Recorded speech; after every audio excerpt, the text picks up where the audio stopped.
Hello, welcome back sa EduTools TV at gaya ng ipinamis ko sa inyo dun sa last video ko, tuturuan ko kayo ngayon kung paano mag-create ng lesson plan gamit ang ChatGPT. Ganun din sa paano ba tayo mag-create ng assessment, mga formative assessment o kaya summative assessment gamit ang ChatGPT.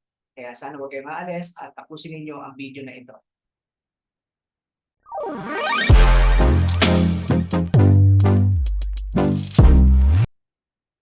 Okay, so ngayon ay gaya ng pinamis ko sa inyo, tayo ay dadako na ngayon kung paano tuturuan ko kayo ngayon paano mag-create ng lesson plan. At alam naman natin, tayo mga teachers, sometimes tinitingnan natin yung lagay ng ating mga estudyante. Sometimes nakikita natin na yung mga estudyante natin, mga fast learner, baka maaaring makikita natin yung lesson plan natin last year, parang hindi angkop sa kanila. So, pwede naman makatulong si ChatGPT ngayon para magkaroon tayo ng idea, no? Kasi dito naman sa Pilipinas, alam naman natin, meron tayong curriculum guide na sinusunod galing from Department of Education. So, meron na, no? Pero ganun pa man, gaya ng binanggit ko sa inyo, minsan nakikita natin mga estudyante natin, baka maboard sila sa ganitong sa ganitong approach, no?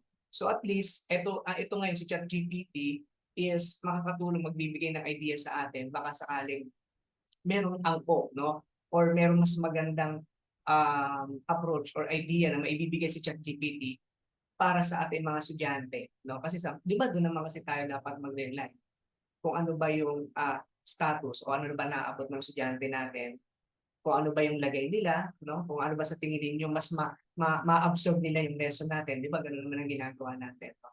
Kaya ito si ChatGPT ngayon ay tutulong at itong ituturo ko sa inyo ngayon, paano ba gagamitin ng ChatGPT sa paggawa ng lesson plan. At ganoon din, paano naman tayo din makakatulong si ChatGPT sa pag-create ng assessment, no? Para tayo tutulungan. Para hindi na tayo magtagal, simulan na natin. So ang gagawin natin ay bubuksan na natin ang OpenAI. So gaya nung no, kung halimbawang first time kayong gagamit ng ChatGPT, pwede niyo mapanoorin yung mga nakaraang video ko. No? Nandoon yung tutorial ko paano tayo magsisimula sa ChatGPT. Okay? So ngayon, kung tayo ay second video na natin to, ituturo ko na ito na halimbawa, pinagpapalagay ko na meron na kayong account sa ChatGPT. Okay? So dito na tayo. So nakagat tayo sa ChatGPT. Okay, so yun. Dito na tayo ngayon at magki-create na tayo ng prompts. Okay, meron na akong mga ni-ready dito na mga pwedeng ilalagay natin sa ating ChatGPT, no? Okay, so by the way, meron akong siguro sa mga susunod na video ko, tuturuan ko kayo yung tamang ng tamang mas maganda or sabihin na natin kasi si ChatGPT hindi man siya ganoon kasi sumasagot siya sa mga tanong. But merong mga approach, no, according sa yung tinatawag na nating prompt engineering, no? Prompt engineering. Again, yung prompts, yan yung ilalagay po natin dito na mga papagawa natin kay ChatGPT kasi meron siyang magandang approach na pagtatanong. Di ba? Parang kahit man sa tao, di ba, sometimes meron mas maganda, meron kang approach sa tao kung paano ka magtatanong. So si ChatGPT, para ma-maximize natin yung mga information na ibibigay niya ibibigay niya sa iyo. So dapat maganda rin yung pagkaka-type mo or pagkakabigay mo sa kanya ng question or ng utos, no?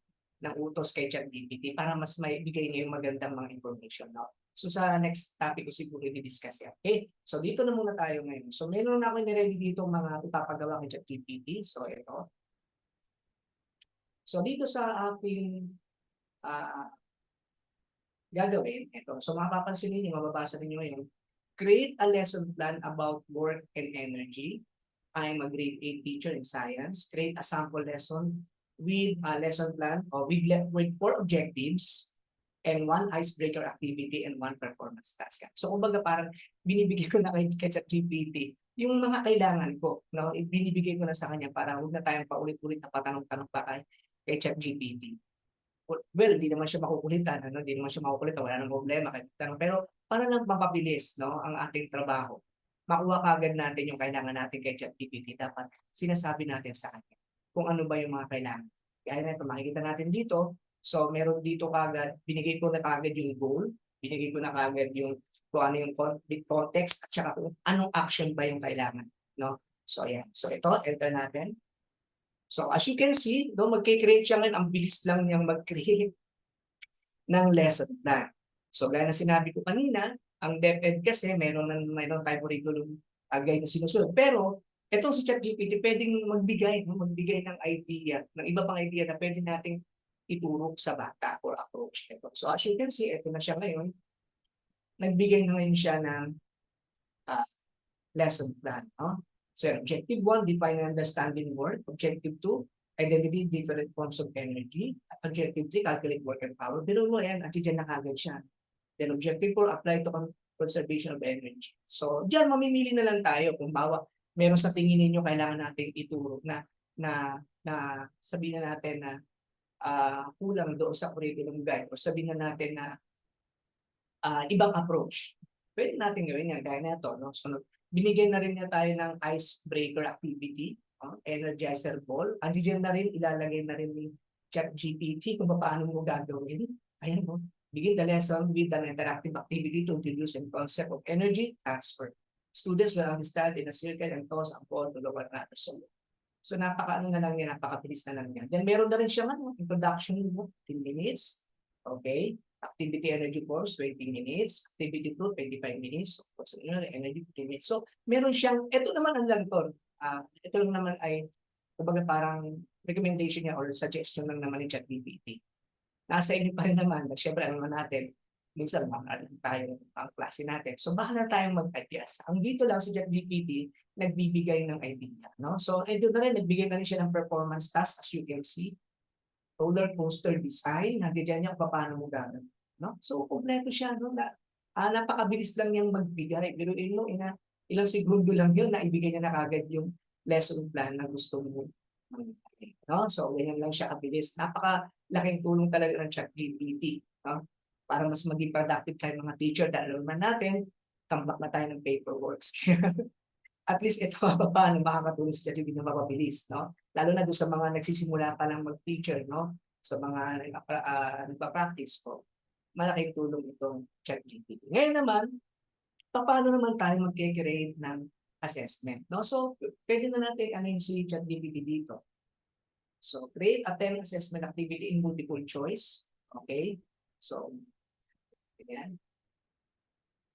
Tingnan natin kung ano ang ibibigay ng ChatGPT. Ayan siya. Ang bilis lang, di ba? Ayan. Pwede mo na hingin yung yung sagot kung gusto mo. Sabihin mo lang ayun na pala, answer key. Andiyan na ngayon siya. Yung mga sagot dito sa bibitawan ng tanong. So, napakabilis lang yan. Napakabilis lang yan pag-create. So, bilhin mo, wala pang 10 minutes. Nakagawa na tayo ng lesson plan. At the same time, may assessment na tayo na pwedeng kunin kay ChatGPT. No? So, God willing, sa mga susunod nating topic ay meron naman tayong tatalakay din paano pang yung summative naman kasi ang summative kasi medyo mahaba yun.